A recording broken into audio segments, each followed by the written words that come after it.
With the blessings of Almighty, a very delightful evening to one and all gathered here for this 7 days International Virtual Faculty Development Program on Craft of the Research and Publication. First of all, my congenial welcome to our respectable chairman, Rotarian, past district governor, major donor, A. Karthikeyan sir, who paves the way for all the intellectual excellences which happens in our college. I welcome you, sir.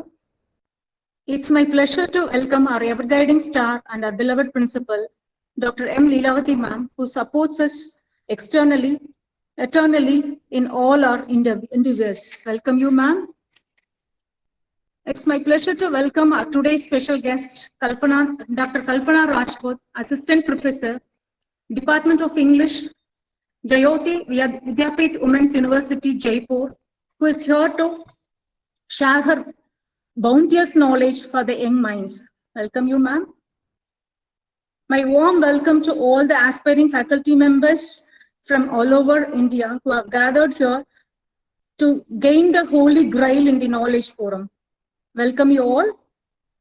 My heartfelt welcome to my department faculty members who helped us in hand to conduct the program, and also my college heads of the departments from various departments, and my faculty members, all the faculty members of our college, and also non-teaching faculty members. And then last but not least, it's my pleasure to welcome Dr. Regin Silverstone sir, who has been the backbone to conduct all such kind of programs, and who is the great supporter for giving the great personalities over here. Welcome you, sir. Once again, I welcome you one and all. Thank you. Thank you, ma'am. Try not to be a person of success, but rather to become a person of value. I'm very much delighted to invite Rotarian PDG MD A. Karthikeyan sir, who gives importance for values, young in years, old in wisdom, to deliver the presidential address. Welcome, sir. Thank you, Ilakya ma'am. Is it audible? Is that audible? Sir, please continue, sir. Yes. Yes, thank you so much. Today we are starting our the FTP program, which was organized by the Capcom Interest. I'm really happy to be here in this part of this program. First of all, I have to congratulate the principal of this college, Dr. Leelavati madam, who is always motivating the people, the head of the departments, to do such type of program to develop the knowledge of the professors. At this point, I have to thank Regin Silverstone, the chairperson of the Capcom Trust, and all the members of the Capcom Trust, because we are in one part of a small place called Tirupur, which is not exposed to the whole world. So at this, during such type of meeting, we are so much pleasure, because we are exposed to all the people all over the world. Because last year the same thing was conducted, and I have also seen every day 2-3 speakers was organized by Regin Silverstone, and all the speakers were beautifully addressing the transformation of the knowledge, how they have to do it in their own respective departments and the field. So such type of program is very much essential, because we are molding the future leaders. So it means that we are all completed our studies a long back. So we have to update ourselves technically, and in all ways that we have to update ourselves. Then only we can fulfill the need of the young generations. So that's very important. So at this juncture, I have to thank once again Capcom Trust and the chairperson and the members of the Capcom Trust. And I have to thank the chief guest of the day, Dr. Kalpana Rajput, Associate Professor English, Jyoti Vidyapith Women's University, Jaipur, and as well as the session 2 is going to be chaired by Dr. Giovanni, the Archaeological and Food Safety Faculty, Agriculture, Science and Food. I have to thank both the faculties that you are going to give more inputs to our staffs. So that once again, I thank the Department of English, Dr. L. Mahalakshmi, for organizing such a wonderful program. Not only that, all the faculties of the English department, I think they are all in college. So that once again, I thank everyone for arranging such type of program. I'm really believing this type of program will give more transition in the knowledge and updation in the knowledge also. Once again, I thank Capcom Interest for organizing such a wonderful program and helping us to update ourselves. Thank you. Thank you, sir, for your encouraging speech. One tree can start a forest, one word can frame a goal, one candle can wipe up darkness. A true leader has the confidence to stand alone. The above quote is very much appropriate to our principal ma'am, Dr. M. Leelavati, who shows motherly love and fatherly confidence to achieve our goals. Your endless care, guidance, and support prove that you are a great leader. You are really a great leader. We are very much blessed to have a principal like you. With thankful heart, I welcome you, ma'am, to give felicitation address.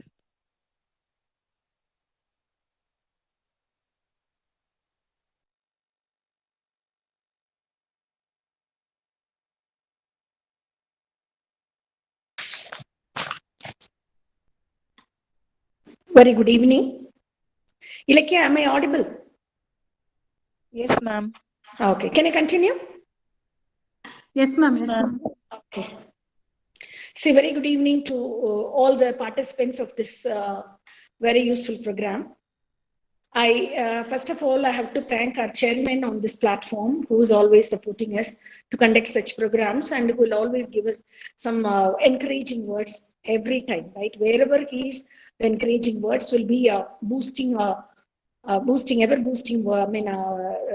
for the teachers, right? So I thank our chairman on this occasion, on this junction, to continue such programs. Happy to note that IQAC Research Development Cell and the Department of English has arranged for International Virtual FDP Program in collaboration with Capcom Trust India.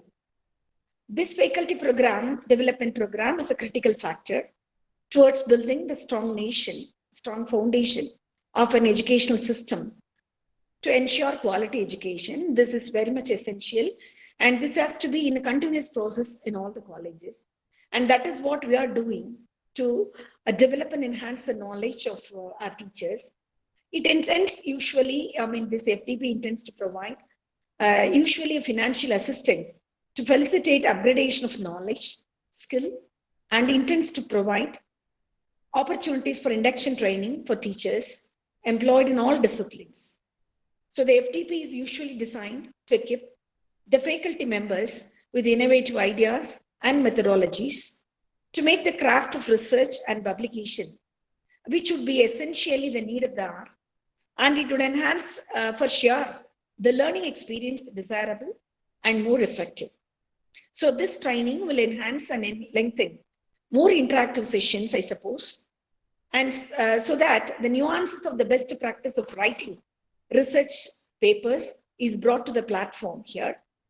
And it could easily be published. The ways and means of publishing, where to publish and how to publish, will also be a very good idea for the people who are attending this program. Highly eminent and experienced speakers I've seen from the invitation will be sharing their academic expertise through interactive sessions to help the faculty members of our college and also other colleges to go for standard publication. After attending FDP, I'm sure participants will get in-depth understanding of research and its implications in decision-making process. Decision-making process will definitely lead them for good publication areas. And it will also gain better understanding on how to design a valid research paper to answer specific research questions and how these research questions will bring a best output. And I think this FTP will definitely enhance and open a vista for our teachers. So Department of English of our college, IPAC, and R&D cell of AVP College is in association with CAP Common Interest is organizing the 7-day international virtual faculty program on craft of the research and publication. Hope this would break their shell and give them a very good exposure to write research papers and how to get them published in reputed journals. And on this juncture, I definitely have to congratulate Dr. Mahalakshmi, who is always showing much interest in following whatever we plan and try to execute. This will always be a supporting area from the Department of English of our college. So a special mention to Dr. Mahalakshmi and her team of staff members who are always be very effective in doing the works. So I wish good luck to all the organizers of this program. Once again, I wish the program a very grand success for all the 7 days. Thank you so much. Thank you, ma'am. Now I invite Ms. P. Indu, Assistant Professor of English, to introduce the chief guest for session 1.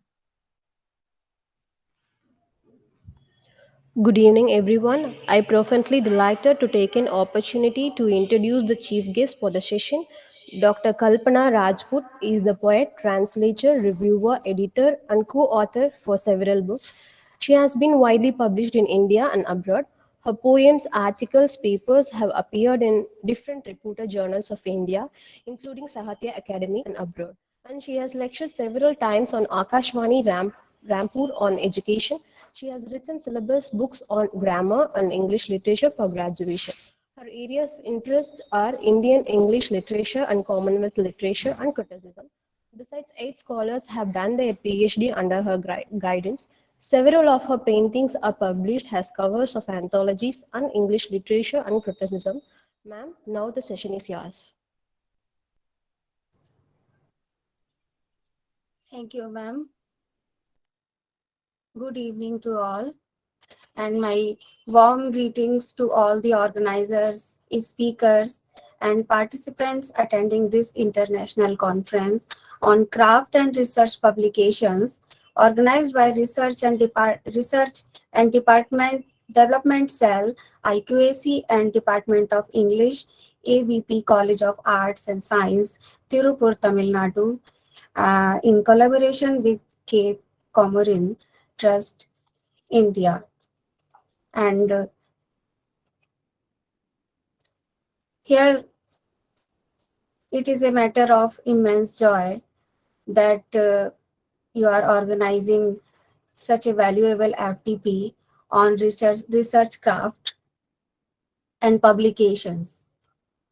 So this type of theme requires a lot of dedication, a lot of paperwork, and now as the time is of websites, online materials, so this kind of the work of the thesis or the publications of the paper is much enhanced and requires much skill. So the theme that is given to me is data collection. And here, may I begin, ma'am? So now I begin with the data collection.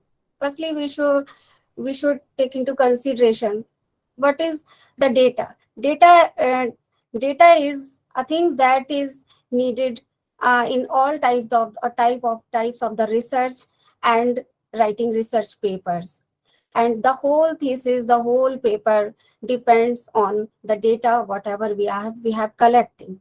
So the data collection is the procedure we gather from for different kinds of the projects, like we are making decisions in business, we are planning something, we are making research, and so many other purposes, election, for economic purpose, for political purpose. Everywhere we need a perfect data, and this is a kind of the material that is required every time in every research work. So effective data is that give information that needs that needs to answer questions. Such kind of the answers must come from the data that are in our objectives of the research, analyze business performance, and so many other things. And for the future trends also, they require a data that must be perfect, and that is the whole spirit of the research work or the research project. Now come to the process of data collection. So the process, or we can say the procedure of data collection, whatever the stream may be, whether it is science, medical, higher education, and any other kind of the field, data collection is always require a specialized process.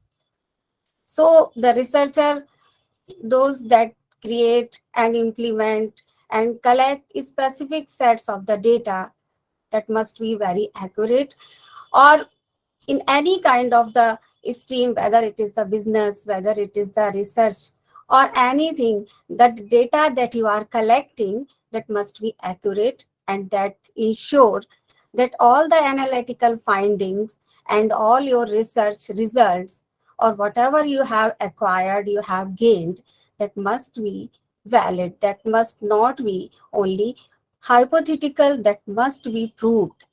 And while you are collecting the data, the researchers must identify all kinds of the data, what kind of the data they are using, how they are using, what is the source of that data, and what kind of the method they are going to use. So we see that there are so many kind of the methods of collecting the data. So we should make a perfect faith in the collection of the data and its validity. Now come to the next slide. That is, what are the qualities of a good data? Firstly, we should have how much time we have left, in how much time we can acquire the data which we need. So we require a time. We should require a required time, and how up to date is the information, whether it is profitable for our research or not, or can it be used for the real-time reporting.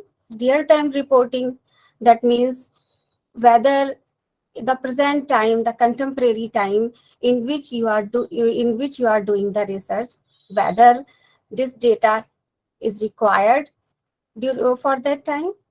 And the next is accuracy. The data we are acquiring, we are gaining, we are getting, that must be correct, that must be accurate in every detail. There can't be any kind of the imaginary figures, imaginary things. If we are talking about the data, we can't use our imagination. We should use a perfect solid data. Next is relevant or relevancy. Do we need information, such kind of the information which we are getting from the data we are collecting? So relevancy is also required.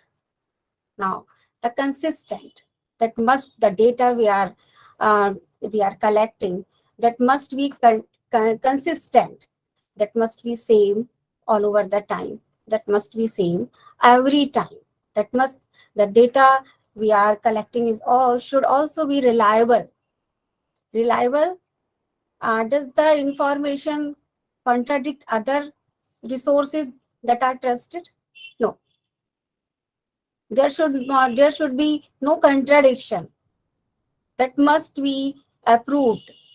And now the completeness, the data we are acquiring, we are collecting, that must be complete.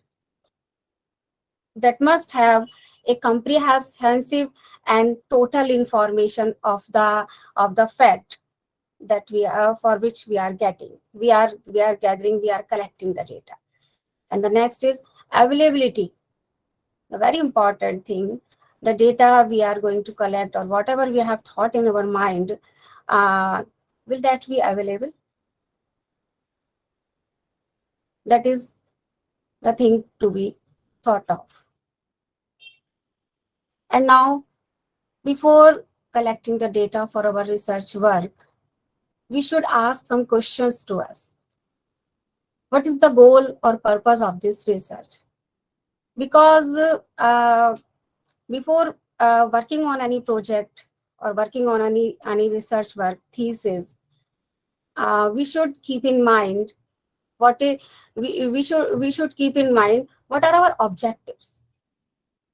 Do the objectives which we have raised in our research project,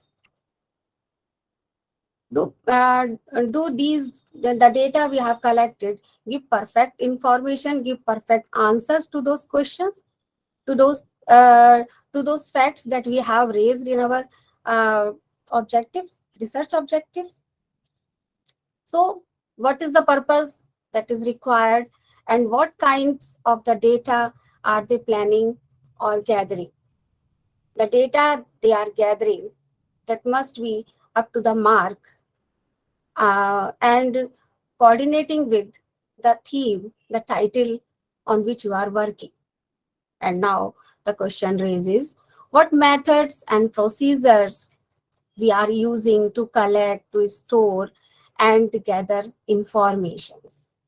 The procedures, the collection, the storage, everything, on every step, we require perfection. And now we come to the types of the data.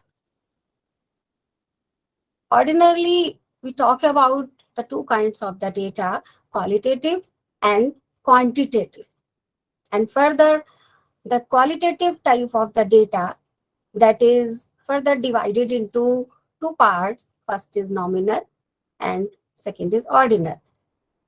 And then another kind of the data which we gather, that is that is quantitative. Quantitative, it requires the quantity. Both are very different from each other. Qualitative data, that ask for the quality, that ask for the things, the ideas, or the things that are abstract. And here, on the second part, we are talking about the quantitative, that require quantity, that requires numerical data. And quantitative data has two parts again, that is discrete data and continuous data. And we are going to discuss about all these things now. Now, firstly, we go to the qualitative data. We know it with another name also, that is categorical data. So the data that can't be measured or counted in numbers, as I already said, we work on the ideas, we work on the thoughts, is called qualitative or categorical data. We don't need to require number. But if we talk about the types, these kinds of information are also put in order like quantitative data. So because of this, we also call it categorical data. These data can be of any kind, sounds, pictures, symbols. Like quantitative data, We can also use these things except the theoretical data, symbols, words, pictures, sounds, everything we can use as data. Like a person's gender, whether he is male, female, or other. These are the examples of qualitative data. We talk about the people, we talk about their ideas, we talk about their thoughts. And one more thing I should mention here, that is the qualitative the qualitative kind of the data that we collect is often used uh, uh, in the stream of humanities and arts. Often the qualitative kind of the data is used, whether it is on sociology, on Hindi, on English. And now, what language do you speak? This is also the thing. The work you are doing, what kind of the language is required there? And the favorite holiday destination, you're talking about the favorite holiday destination, then simply you will take pictures, you will use the sounds. If you are talking about the nature, the surroundings there, how beautiful they are, so you will have to use sounds, you will have to use pictures, you will have to use the accent, the sound of the accent of the people where you spent your holidays. And now the opinion on something. In the qualitative data also require opinion on something. For example, if a question is asked to you, what kind of of the hair you like? Black? Is it black? Then there will be options: agree, disagree, neutral, don't know. So if this kind of the things come, they are called, they can come under the category of qualitative data. And further, if we talk about the colors, and suppose four shades of yellow are given before you, then you have to decide how much difference is there between all these four shades of yellow. So the opinion you are giving, or the proof you are giving, that this is 40% less than the first one, this is 20% more than the second one. So these kind of the data come under the category of qualitative data. Now come to the next. Here we will discuss about the importance of qualitative data, how much it is important. Firstly, the person who is doing research and collecting the qualitative kind of the data, this kind of the data determine the particular frequency or the trait or characteristics. That means he gather the information as far as possible of that particular topic. And gathering information, and particularly you are not requiring data, you are not requiring numerical data, you are requiring the opinions, then you can have a worldwide knowledge about a particular topic. Next, this kind of the data allows the researcher to form parameters through which larger data set can be observed. Suppose we have taken a topic for research, then we need to collect as much information, we need to gather as much thoughts and opinions and reviews of the people, that we will have a lot of knowledge, we will have a lot of objects about that particular topic. So that become the parameter for further research. And the next importance, qualitative data is about the emotions or perceptions of the pupil. Mostly this require in the work of literature. Particularly emotions and perceptions are used in the work of literature. And if we talk about the market researchers, how is it important to those people? Market researchers understand the language their consumers speak.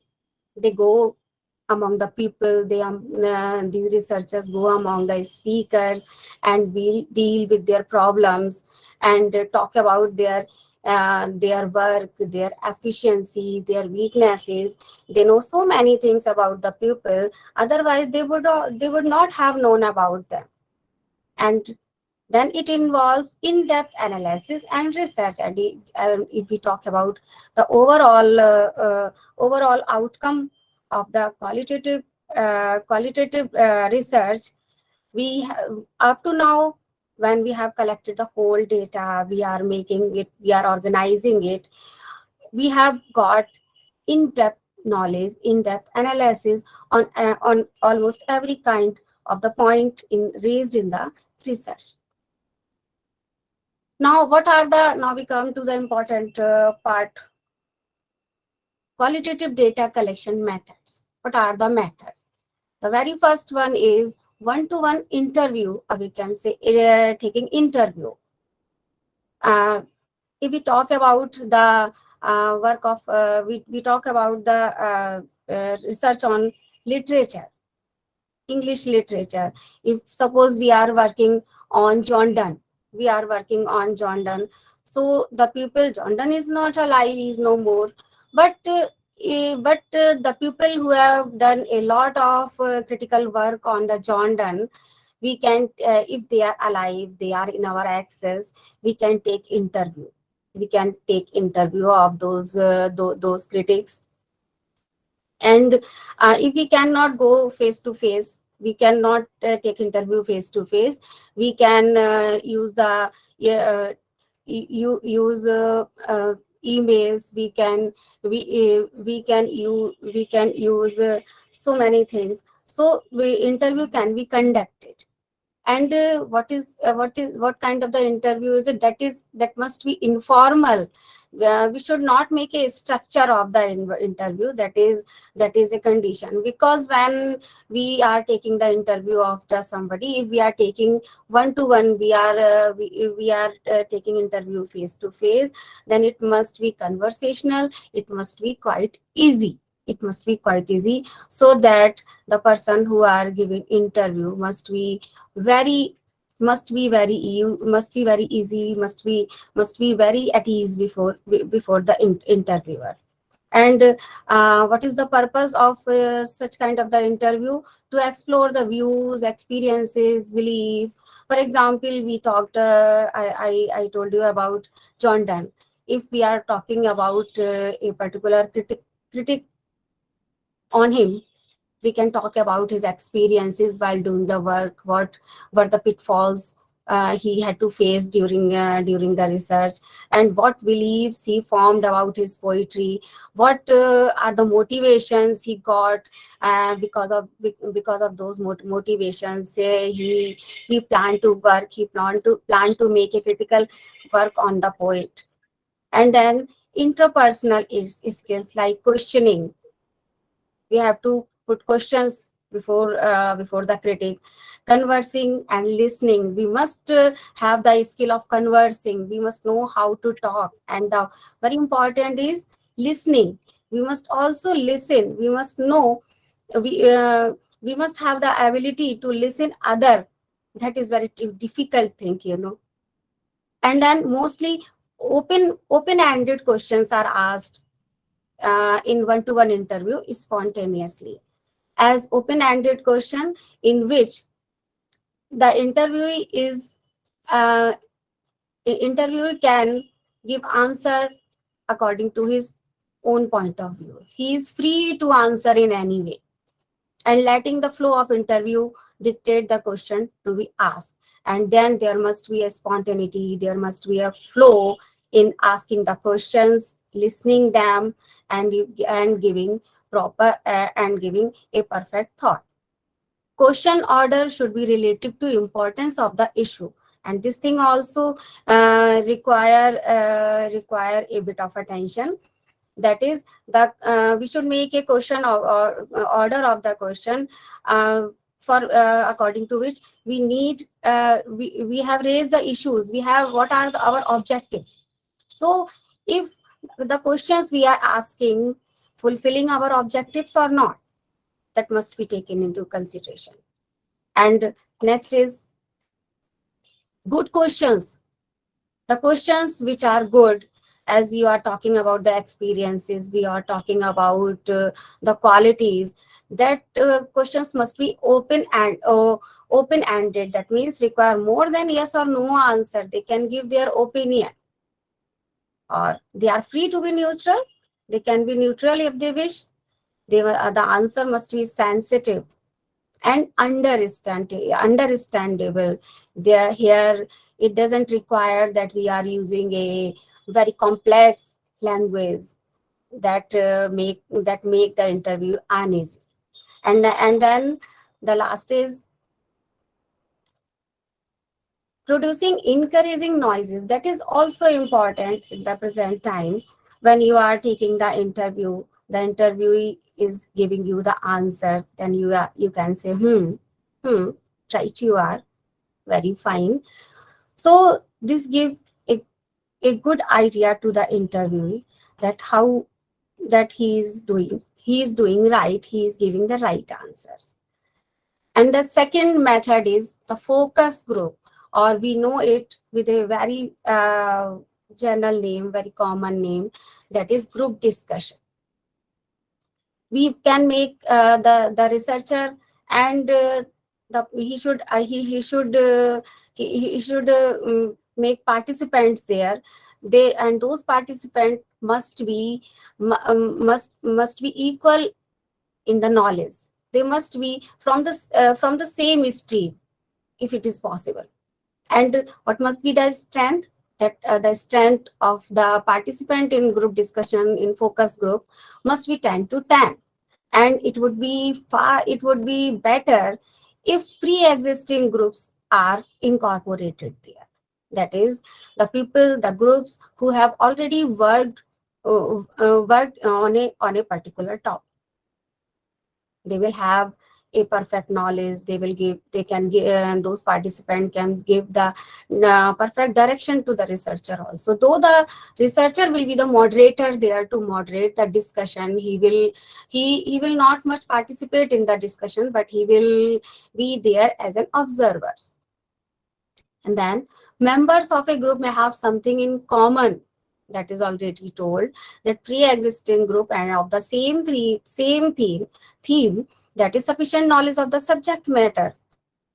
Then is qualification, financial background, social presence, demographics of participant is not much required, because we have to focus on a particular topic, and that does not require age and qualification. We are talking about the qualitative data.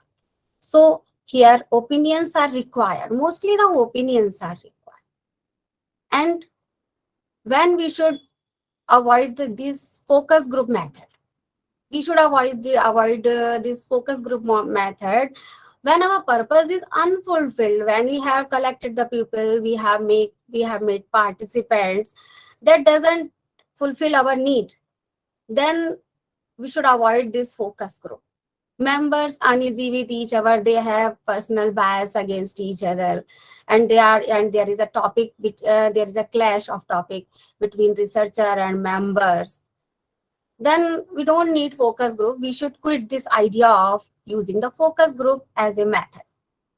And if the focus group is producing numerical data, that is also useless for us. And the third method is qualitative surveys. We can say we can use survey for getting the information, for getting the data. To develop an informed hypothesis, if we are going to collect data through qualitative survey, then we might have an idea about the topic. We might have framed an hypothesis. we already think that yeah, this can happen. We to a for a single moment we might have thought that this can be the outcome of our research. This idea works in everybody's mind while doing the research. And in also in survey, in qualitative surveys also, open-ended questions must be asked. You must have seen so many emails come to you many times that that require survey, that require how many people in your locality speak English. There are so many questions: to which religion do they belong, what is the age of those people, or to what community do they belong. So these are the survey. uh, First, here we are talking about the two kind of the survey. First is paper survey that has been in use for a long time, and now one more is added, online survey from some years back. Paper survey. In paper survey, we make questionnaires consisting of short questions to collect as much detailed information as possible. We can collect as much information. We can incorporate as many questions as we desire. But here also we should keep in mind that so many questions may not feel him feel the person on the other end bored. He must not be bored. We should also keep in mind, we should put only those questions that are required, that are urgent. And then we switch to the online survey. A web survey, we make web survey, online survey through softwares. Sometimes we upload on the website where you might have seen some question is given there, and there you are making a poll. Yes, answer must be given in yes and right, yes and no. An email to select the sample size, motive to collect reliable online data. Online data can also be collected there. It is easier and smoother to collect qualitative data. Qualitative data is easy to collect. They allow the respondent to take survey on any device. They can use any device. When suppose you have sent a file of survey, you have sent Google form as survey to somebody, he is at ease to give to reply whenever he want. And also he can he can give he can give you answers very easily from any device, whether he is using desktop, whether he is using tablet, mobile, or any device. It is very feasible for him. And the very traditional kind of the data collection method is record keeping. We have been doing it from a long time. The thesis have been are being done on this method because now this is the time of online data collection. But still, this data is more reliable than other. I think so. Use of already, here we use already existing reliable documents or similar information. And in research work, we feel that we are going to the library, and here and the record we keep, that is about original books. We collect original books. We can go to the library, we can go to the market from anywhere, and now we can download the books quite easy.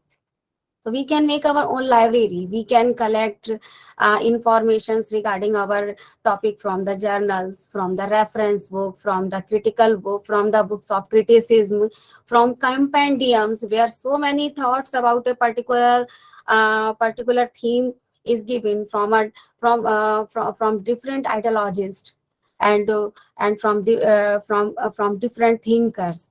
And Very contemporary is newspapers. We can collect data from the newspaper, and we can collect the data from web resources also that is in trend presently. And the fifth kind of the data collection method is observation. Observation, in the observation, the observer must be very objective. He must not be, he cannot give his opinions. He just observe the things. This is the traditional qualitative method of the data collection. Here we gather descriptive text data. We can gather information about a particular topic on which we are searching some material. We observe a thing. Researchers, as I told, he must be objective. He must be completely immersed in watching or seeing people. He must take how people are participating, and the only work he can do is just take down notes. He can make videos, he can take photographs, he can make audio recording, and all the items he require. And this is a very useful process. We can we can gather informations, we can gather reactions that is important in qualitative data on a specific issue. And here we divide the observation in two kinds of the observation. One is covert observation and second is overt observation. Here in covert observation, the observer is concealed. He is totally objective. Nobody knows that he is observing. He is just observing. He is just an onlooker.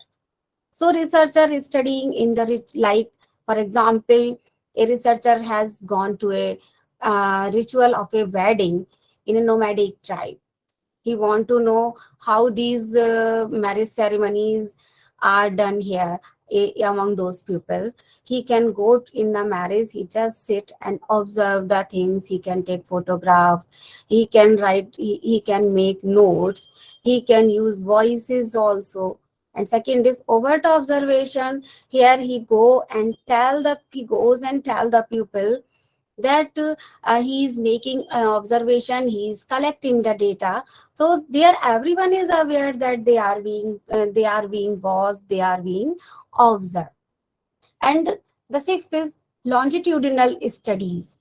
By longitudinal studies, we perform on the same data resources repeatedly on for a long time, as is given in the picture. That this is in ascending order. So here an observational research method that goes on for a few years, and the method of is observation, and it goes on for few years, or even can years, or even it can take decades if we require a long information. And this kind of the study aims to find correlation through the empirical study of the subject with common traits. Like, for example, we are studying about the impact of exercise on particular groups, or particular age groups.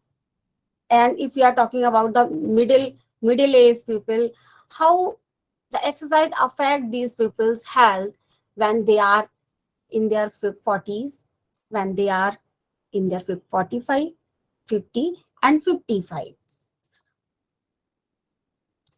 And the next is case studies. This kind of the data is required in legal researches. When we need some data, we need some, on some case, we need judgment. What kind of the judgment are given earlier? Or data is gathered by an in-depth analysis of the case study. Data that is gathered very deeply. We take cases, we study them, and then we bring out the material that we needed. And in this method, we generate multifaceted understanding. The issue is already complex, as we are gathering information from from the deep core.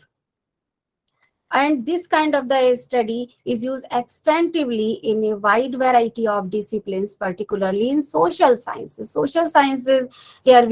social sciences, we require such kind of the data collection method. It explains, it gives the answer to the question, how it happened, what happened, and why this happened. These how, what, and why questions are answered, must answer properly in the case study. And here the researcher cannot influence, the researcher cannot affect the finding, as case studies are already previous. So he can do nothing. He cannot affect it. He can just gather the information there. And now we talk about the nominal data. What is nominal data? In the qualitative kind of the data, first on the first portion comes the nominal data. This kind of the data is to label variables without any order or quantitative value. It is used to label the variables. Like the color of the hair can be considered nominal. Here we talking about the possibility. How much is it possible?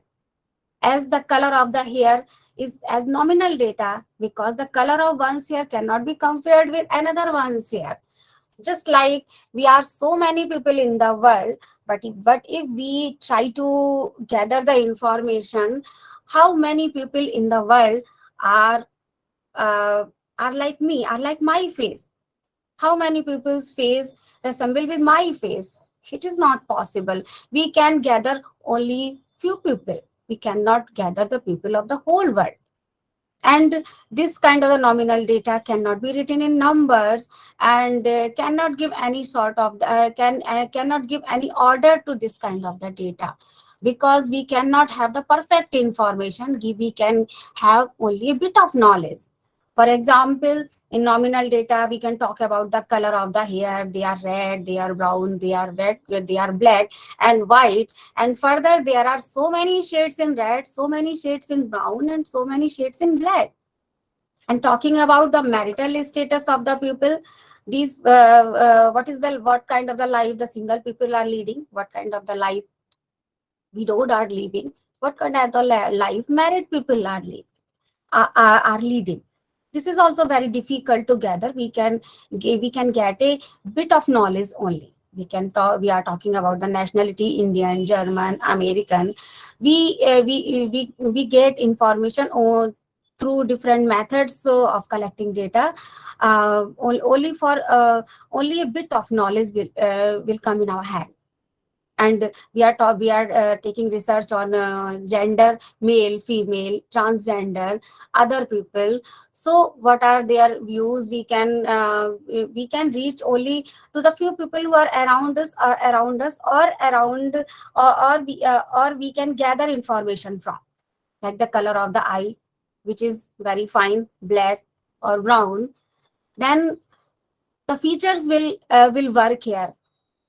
On what feature the black eye seems good, on what feature of the face the brown eye seems good.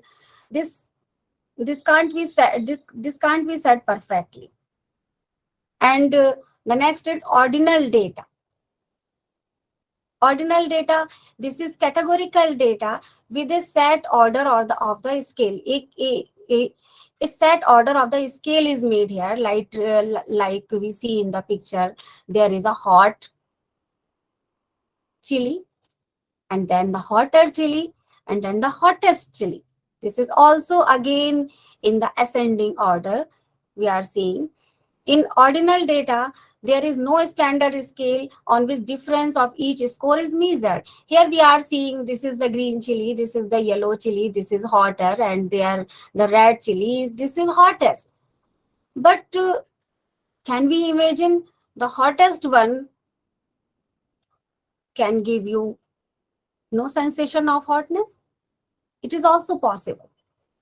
So the scale we are seeing here, this is a kind of this is called Likert scale. Likert scale. This is used by the researcher to scale responses in survey and interval scale, where each response is from an interval of its own. Here we can see the interval. We can see a interval. We can feel an interval between green, yellow, and red. That is also abstract. A Likert scale is a point scale used by the researcher to take surveys and get people's opinion in the subject matter.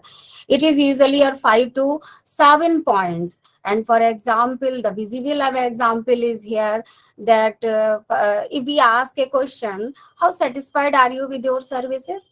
If this question is asked to anybody, to a person of telecommunication, to a leader, to a economics, to a teacher, to a doctor, anybody, uh, we will give options: very satisfied, satisfied, indifferent, dissatisfied, very dissatisfied.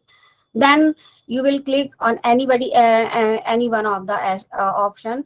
This is an example of Likert scale.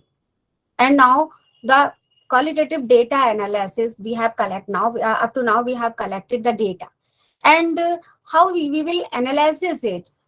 And there we will make we will use two kinds of the approaches. First is deductive approach and second is inductive approach. And now we are talking about the deductive approach. Deductive approach is a kind of the approach analyzing qualitative data based on the structure that is predetermined by the researcher. Here the researcher has predetermined already. He has kept in mind what kind of the data he is getting, and he is giving the structure here. He is giving it a structure here. A frequent inductive method is called grounded theory. It is also called grounded theory because here we have gathered the data. Now we have to get info. We have to get important things from this data which we have gathered. It means the researcher is grounded in the data they have in front of them. He is grounded, he is fixed to a particular data which he has gathered, rather than approaching the data with pre-existing theory or research questions in mind. And now he has focused his mind. Suppose you have gathered so many references from the book, so many things. Now your mind is centralized that you have worked within this circumference only. You have to work in these limits only. And that second is inductive approach. This kind of approach is just opposite to the deductive approach. It is not based on the predetermined structure or set framework. Here we don't work on the set framework. It is a more time consuming and thorough approaching because we are gathering the data. We are still gathering the data from so many other sources. An inductive approach is often used when researchers have very little or no idea of the research phenomenon. This approach works on the researchers, on the people who don't have the idea where their research is going. An inductive approach takes longer than deductive approach here because we have not a framework. We have not a frame in which we are working. And what are the steps of data analysis? Now we have collected enough data, and it is the time to incorporate in our project work, in our thesis. So how we will incorporate? There are so many data spread around us, so our mind already puzzles to see how we will collect, how we will arrange, how we will organize. So we should work step by step here. Firstly, we should arrange the data. We should arrange which kind of the data is written, which kind of the data is from the survey, which kind of the data is in the form of questionnaire. We should arrange the data in all the different categories and then organize the data. Step 2 is organizing all your data. Now it is the time to organize the whole data, whatever you have arranged in typed matter in your Excel sheet. And now organize it according to the research objective. Particularly on the objective, you have to focus on the objective. The whole work of the research is based on the objectives which you have raised in the very beginning of the proposal. You have to, your whole thesis will form according to those objectives. Step 3 comes, set a code to the data collected. Now you have to set a perfect a kind of code to the data you have collected. Like you have gathered information, you have gathered data on social scenario, then categorize it in the category of in the category of social theme, and on the political theme, on the political theme, on economy, on the spiritual matters. You have to categorize the data in those formats, so that while doing the while writing your thesis, while writing your paper, you can use that data without any tension in your mind. You can easily gather the data. Oh, this is from spiritual theme. Okay, I will get whole data, whatever I have collected in this section. So that becomes very easy. It doesn't give you a burden to a burden of any kind to your mind. And the fourth is validate your data and see whether this is relevant or not. Because while collecting the data, we collect the data, we don't see fully what it says in the end. So when we do the research, when we are incorporating it in our thesis, we see that it is not up to the mark. It says different thing in the end. So on the fourth point, you have to generate an accuracy on the data what you have collected. And if accuracy comes, sometimes it happens, you don't know what is the source, what is the how will you use it in your parenthesis, how will you give it in your bibliography. Then reliability, how we will use it, which is the extent to which the method procedure accurate data consistently. And the fifth step is concluding the analysis process. Now you analyze the whole data, the data you have collected, incorporate in your own words, incorporate in your phrases. This is the conclusion of the data analysis. And what are the benefits of qualitative data? The qualitative data gives you the in-depth analysis. It is already told. Make the researcher understand what customers think. What customers think in the business work, in the marketing. We easily know how the customer think when we meet during the research. We meet the people, we talk to those stakeholders, we talk those shareholders, we know their opinion, we know their shortcomings. Otherwise we would not have known all these things. Then rich data, we have worked so much, we have obviously we might have invested so much money in collecting the data, and what is the outcome? We have got a rich kind of the data which we might not have got in any way. Normally, if we were not doing the research, we couldn't do so much work. And there are also some disadvantages of the qualitative data. Here only one problem is that we are working on a large population. We are working on a large population. So it is not easy to generalize. We can take opinion of the 30 people, we can take opinion of the 50 people, but we can't take the opinion of the whole world. It is also time consuming, because when we have sent the Google form to somebody for survey, he is taking how much time? We can't pressurize the man, and the dependent on the researcher's skill. But here, so much things depend on the researcher's skill.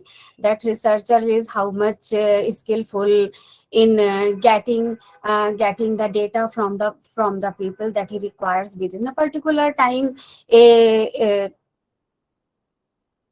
researcher has a certain limit of timing. He has 3 years, 4 years, but he cannot complete his research in 10 years if he is not getting the data. That requires the researcher's skill, how he deals with the people. And now we come to the second kind of the data, that is qualitative data. That is quantitative data. Here it is obvious from the name, we are talking about the quantity, we are not talking about the quality. Quantitative data, that includes numerical value, that is numbers, that is statistical data, and this kind of the data also we also know it with another name of numerical data. It answers the questions. Here it also answers the question, not how but how much, not how, not why but how many, how often, when, not when but how often. You have to told the answer, you have to tell the answers in numbers, how many, how much, how often, first one time, two time, four time. So these data can be represented on a wide variety of graphs and charts, bar graph, histograms, scatter plot, box plot, pie chart, line graphs. In any way, in any of the manner, the numerical data is explored or presented. Here, here are four examples of qualitative data. That is like we are talking about the computer's RAM. We are talking about the price of the phone. We are talking about the height or weight of a person. Here we don't need the opinion of any people. Here we need to know the strength. Here we need to know the price. Here we need to know the weight. That is, these are all numerical data. We are talking about the room temperature. What is the temperature of the room when we are using the cooler? What is the temperature of the room when we are using what is the temperature of the room when we are using the AC? What is the temperature of the room when the room is closed? So here we will have different numbers. Firstly, here we had shown in the chart that in the quantitative data, the first number was discrete data. It means distinct or separate kind of the data. It is quite distinct. Like the total number of students in a class is an example of discrete data. Suppose there are 100 people in your class. Suppose there are 80 people in your class. 100, that means 100. This data cannot be broken into decimal and fractions. You can't say 100 and 100.1, 100.001. Here exactly it is 100. Here exactly it is 80. Then it is 80. The discrete data are countable and have finite values. Their subdivision is not possible. They are exact numbers. They are represented mainly by a bar graph, number line, frequency table. Here you can use table, you can use line. And now the example, the total, here we are giving the example, the total number of players who participated in a competition, the days in a week, the total number. These are all example of the discrete data. And now we come to the continuous data. It is in continuity. It is a form of the fractional number. Continuous data represent information that is divided into a smaller level. Hello, ma'am. Am I getting the must? Yes, ma'am. Hello, ma'am. Am I getting the must time? Yes, ma'am. You can continue, ma'am. You can continue. Oh, okay, ma'am. I'm somebody. No, Kalpana ma'am, excuse me. Our second resource person is ready. Please wind up Okay, kindly. okay, ma'am. I'm completed. Here on the continuous data, we talk about the height of a person. We talk about the speed of a person, and the height of a person can be in any number. The time taken to finish the work, how much time you are taking in finishing the work. Like my work is being counted, how much time I am taking. Like and Wi-Fi frequency, market share prices. These are all the example of continuous data. Here, quantitative data collection. There are some methods by which we can collect the quantitative data. We can use analytical tools. They are given in Google Analytics. We get probability sampling. We use questionnaires and use questionnaires and surveys to get these numerical data. We can also use open source database. We can use online resources. Now, how is qualitative data is analyzed? How will we analyze? We analyze in on particular point by regression point. We estimate the relationship between the variables. Then next is Monte Carlo stimulation. It is computerized technique to generate models of possible outcomes. Third is coherent analysis. It is a group of the people who share common attributes or behavior. Next is cluster analysis. This is exploratory technique used to identify structures within a data set. And time series analysis. This is used to identify trends and cycles over the time, like in weeks, in months. Or now we come to the advantages. These the data, the quantitative data is quick and easy to collect. We get the numbers, we get the sample, it is done. And qualitative data is less susceptible to bias. We can't doubt it. Here, the figure is perfect. We can analyze this objectively and obtain the objective in nature. They are extremely accurate. We can't doubt over these things. And now we come to the disadvantages. The disadvantages is that we talk about the how 60% people are unhappy. Then you cannot tell why. There is also a risk of bias using survey and questionnaire. People, we ask question, we allow researchers bias to seep into. So important to make sure that survey are devised carefully or not. It is not sure. Up now what kind of the data, what kind of the method we should use? This question rises. When to use quantitative data? We have already told we use the quantitative data in science, in the stream, when we have to give figures. And now when to use qualitative data in humanities and social sciences, we use qualitative data. When to use, and we have also an option, we can use both kind of the data, because sometimes we need numerical and and non-numerical, both kinds of the data. And here issues related to maintaining the integrity. We should give a quality control. If we are failed to determine the methods, restraining or training staff employee who are collecting the data, these are the challenges which we have to face. Uncertainty regarding the data in a comprehensible guidelines, then how we will do it? Next is issues related to maintaining the integrity, quality assurance. You will have to assure the quality of your data which you have gathered. Site visit is not appropriate all the time. You should keep in mind.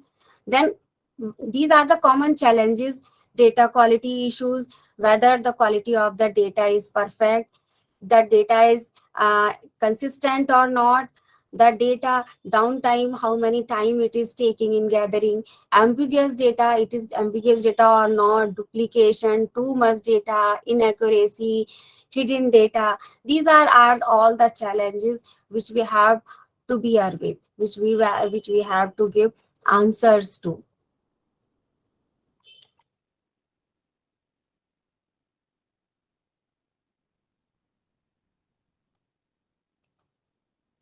And these are the best practices to take into account the each data point, plan how to gather each data piece. These are we should keep in mind all these things. We should make a careful study of the data. We should remember the identifier, and we should use all the things that require, and thus we can have a perfect data that will make our thesis more comprehensive, more valuable, and for the future researchers also. Thank you, ma'am.